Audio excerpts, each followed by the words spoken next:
Merci, Monsieur le Président.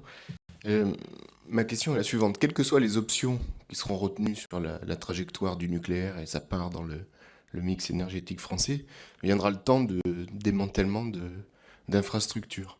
Là, le retour d'expérience est moindre que celui de l'exploitation qui est en cours. Quels sont, selon vous, les grands enjeux de sûreté en matière de démantèlement des ouvrages qui arriveront en fin de vie? Alors, sur le démantèlement, alors, peut-être distinguer deux sujets. Techniquement, il y a eu la première génération de réacteurs en France, qui étaient des réacteurs à uranium naturel graphite gaz, qui ont été arrêtés maintenant il y a un certain temps, et qui ont des difficultés en matière de démantèlement. Il y a des discussions en cours avec EDF, mais c'est des objets qui sont assez compliqués à démonter en toute sûreté.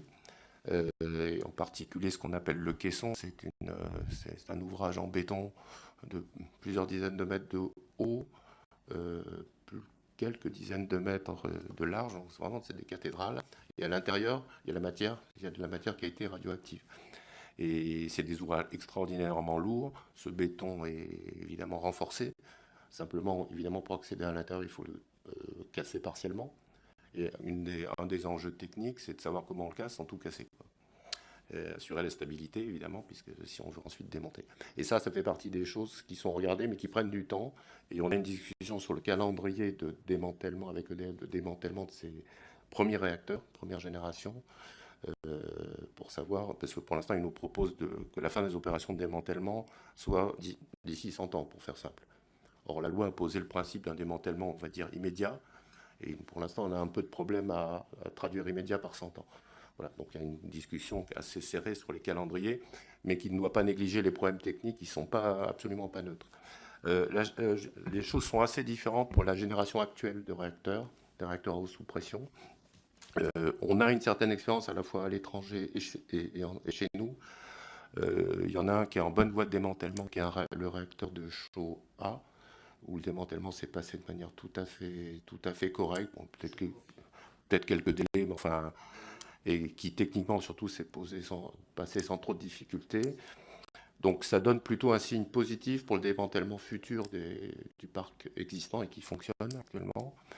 Et le fait que ce réacteur-là soit dans une caverne ne change pas grand-chose aux questions essentielles en matière de sûreté. Donc c'est plutôt une bonne tendance pour l'avenir.